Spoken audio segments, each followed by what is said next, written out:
So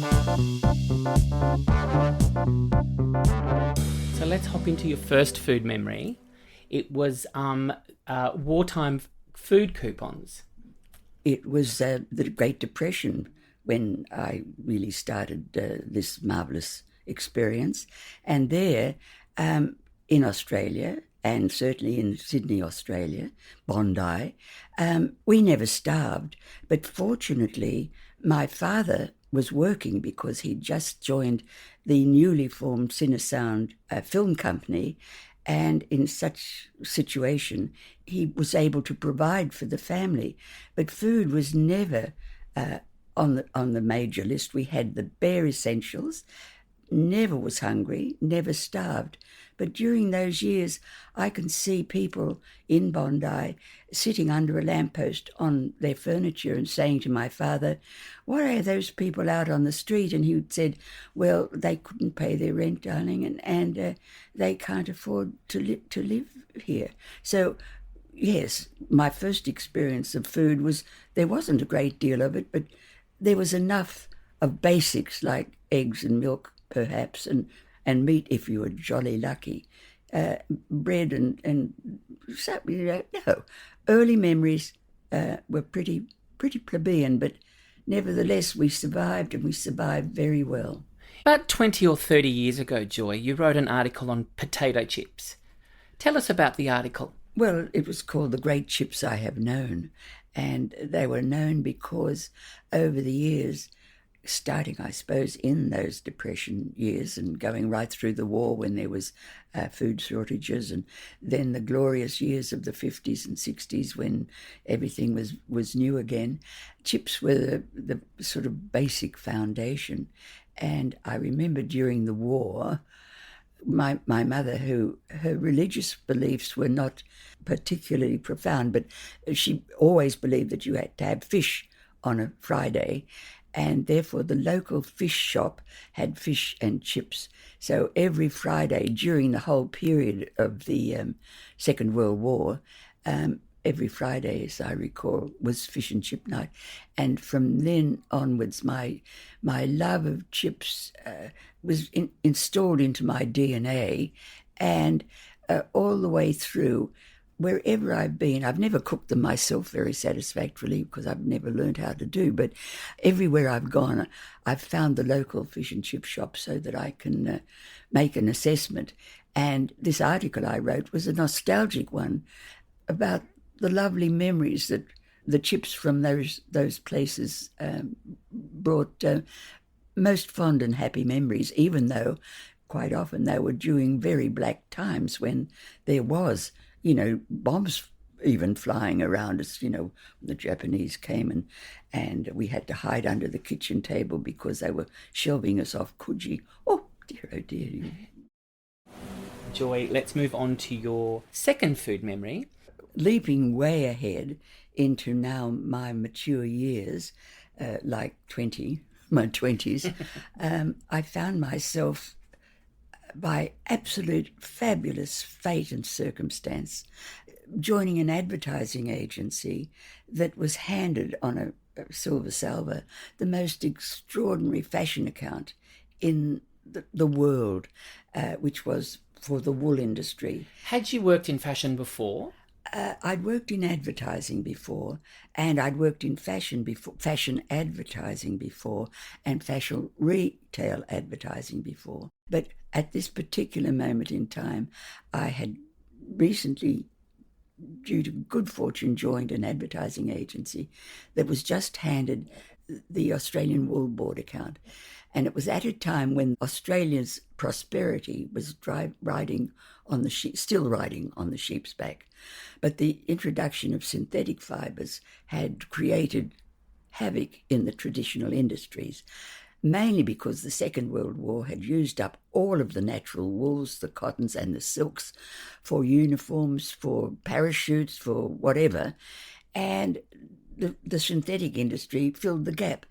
But not only did it fill the gap, it then began to take over, to the detriment of the traditional farmers and the farmers' industry.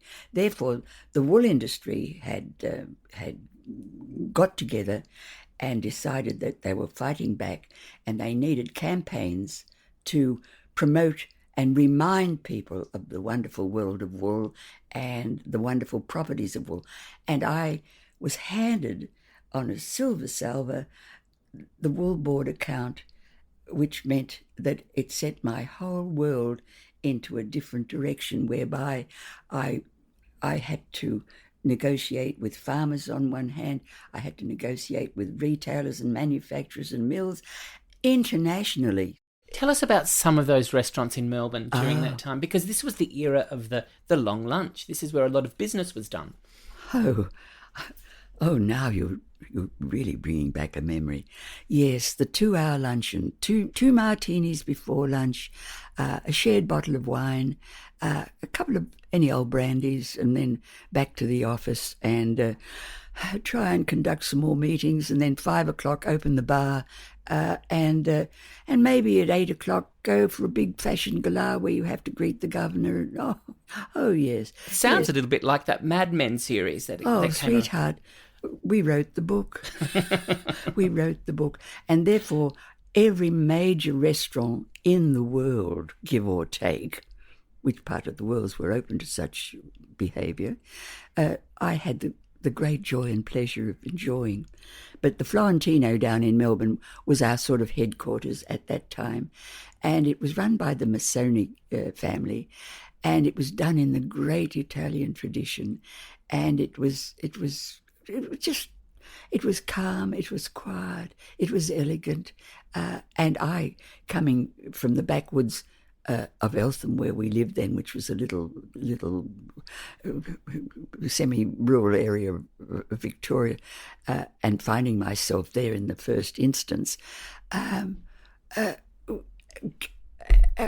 can't tell you the impression that Florentino made. So much so that many years later, I introduced Leo Schofield, who was then considered Australia's stomach because he had his newspaper column writing about food. And at that point, Leo had become our creative director in the advertising agency. And I'd said to Leo, "Oh, look, you must write about the Florentino." Joy, your third food memory is your first anniversary gift from your husband. Yes, my husband was a very sophisticated person by comparison with me, in that because of my upbringing, his first anniversary gift to me, instead of the Country Women's Association cookbook, because I couldn't even boil an egg, was the Larousse Gastronomique. When you took the paper off the gift, what were you thinking? I was sufficiently young and stupid not to be thinking anything, but when I looked at it, I thought, no, this isn't an insult. This is his witty way of being, and in consequence, from a man who had to introduce me to alcohol when we first met. I mean, I had never drunken anything more than lemonade. And he took me to a very fancy restaurant in Sydney, very, very famous. And it was where advertising and work people went. And he had an expense account in this place. Where was he working at the time? Oh, well, it was just after the war, and he was working with a big American company that had just set up big manufacturing in the country. But the thing is, he was on a huge expense account, and he was used to wining and dining his clients and everybody else at this. What a pity I can't remember the name. It wasn't Prince's, because that was another time, and it wasn't Romano's, that was another time. Anyway, the thing is, we go to this restaurant. He ordered a sherry, and finally I settled for a shandy. And he said, well, yes, to be polite to the waiter, I'll have a beer.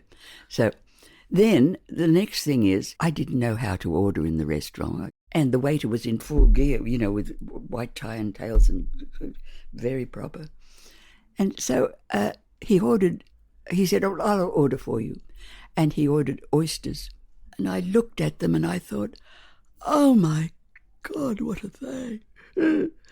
And finally, he then said, could we have them mornayed?